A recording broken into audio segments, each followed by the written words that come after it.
Okay, today I'm going to show you what does Ura really do on a knife sharpening and leather cutting. Okay, here, this is a piece of leather I just demonstrated on the previous video, and I'm going to show you. You hold like this on your left hand. This is for left-handed. This edge is straight and the part sticks out further on the front of your side. Okay, so this is left-handed knife and has a bevel on this side. And if you are right-handed, you should have on stick side on this side, but you have a bevel on this side. Okay, so you need to have a knife that looks like straight and then curved upper, front of you. Okay, so hold it like this on my left hand. Okay, this is my left arm, and then you cut it. Okay,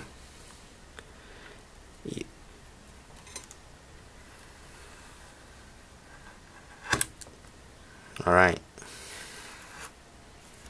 Okay, while I'm cutting the leather, this side of the leather sticks to this part, right?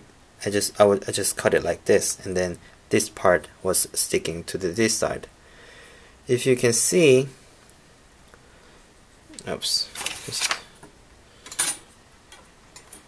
the leather, which was the other side, was like this.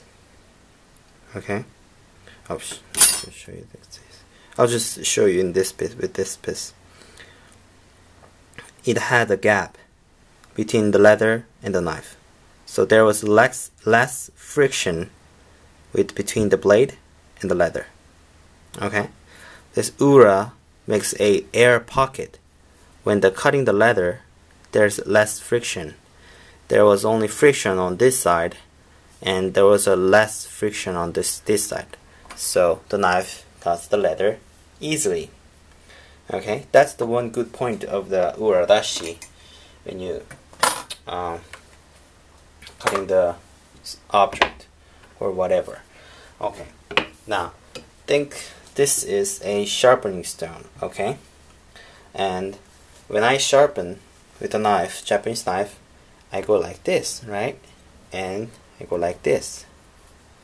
And when you are doing this motion, if there's a flat spot like this one, if there's a flat spot and with water all of it, if you just sharpen it, there will be a surface force that holds the knife. Okay, so the surface force will just, if you in case you have a very flat stone, if you sharpen it, the force with the water and the there was no air in it, in the back of the knife, so this blade is stuck to the sharpening stone. Okay, it just sticks to the sharpening stone, and if you just hold your sharpening stone like this, the blade will be stick like this. Okay, but if you have a Ura on this side, flat side, and if you do it, there's much air pocket. Okay, so only this part is contacting the stone, which makes very easy to sharpen. So it makes sharpening easier and much less effort. Okay, that's the one other side of the good point of the Ura. But is it really necessary?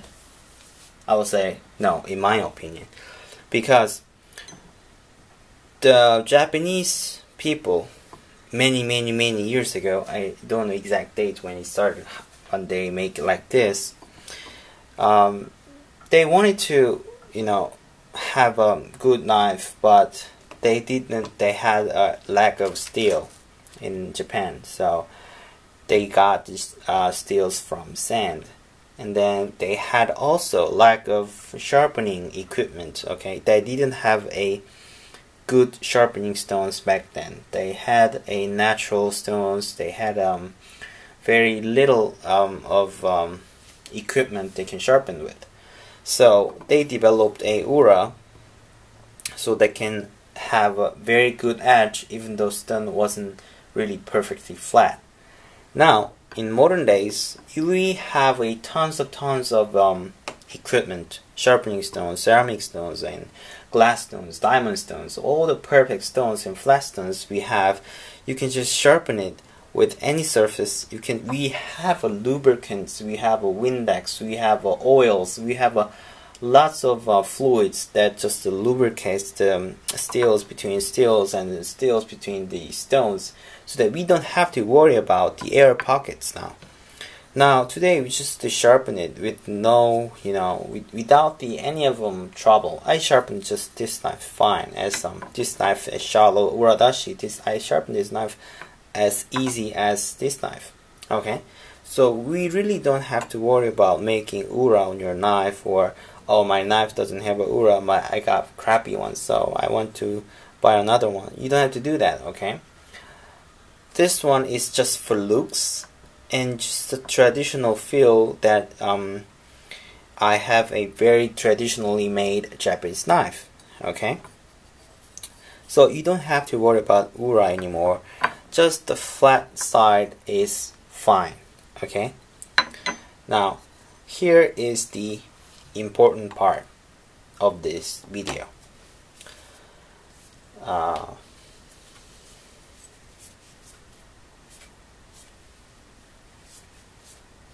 Oops, maybe this one. Yeah, this one is better.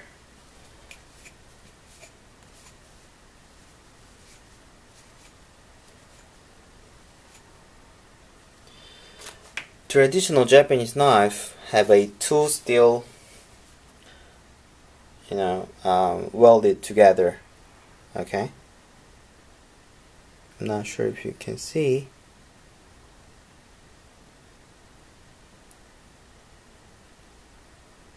Do you see that thin line?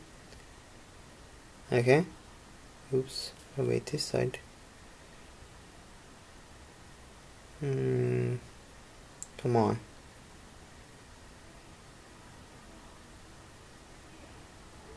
Do you see that? Okay. There is a flat line here and here. So two type of steel is sandwiched together. Okay. This side is soft steel, and this side is very hard steel, which is, I said, this one is white steel number 1. So this one has a white steel number 1 this side, and thicker steel just welded together on this side. This is soft steel, which is Hagane. Okay. This one also engraved as Toyokuni made, and oh wait, sorry, this is a Masano made. This is knife Toyokuni made, but it says Masano made. And okay, this one has a Hagane on this side and a blue steel number 2 on this side. Okay, just sandwiched together with the soft steel and the hard steels, which makes the hard steel comes out further, so that you can cut the leather using just a little amount of steel with just a thicker with blade. So this will give a softness of mild steel Hagane and the good cutting edge with the back of the ura. So the important thing about the fact is, if you over sharpen the back side of the ura, okay, if you over sharpen it, if you sharpen your knife like this, you will thin down on this side. Okay, you will thin down on this side, and then you will have a very thinner and thinner of the actual cutting steel. Okay, so white steel is on this side. This will eventually get, just wear down very quickly, and then you will eventually just hit the soft side of the knife, and then you will just have a very nice, very not nice, very, mild steel edge.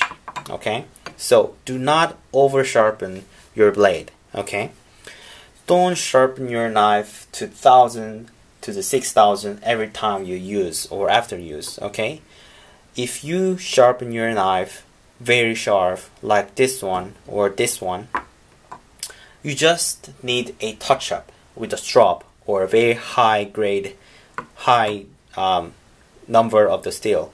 Okay, I just sharpened it with this knife 1000 and finished it with a 6000. Okay, and then as you use the knife, just strop it. Okay, don't sharpen it on a stone.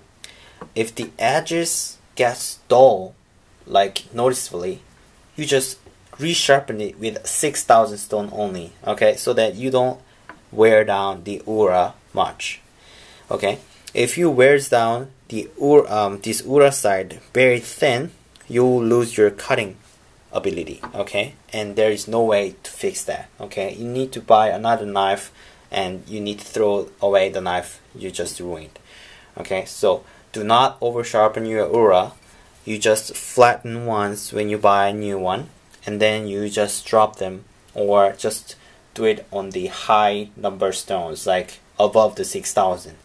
I recommend 8000 to the sharpening the backside of ura, or as aggressive as 6000 to just resharpen the ura. Okay, I want to make sharpening video for Japanese knife, but I really don't have one to sharpen right now. These are I sharpened all of them before I'm making videos. So if I get new knife, I'll just make a whole video how to sharpen and what to look for in Japanese leather knife. But until then, this is the end of it. Okay, so in next video I'll make the video how to use a Japanese leather knife with a simple explanation. Okay, thank you guys, thanks for watching. Please press thumbs up and subscribe my channel. Okay, thank you guys for watching. Bye bye.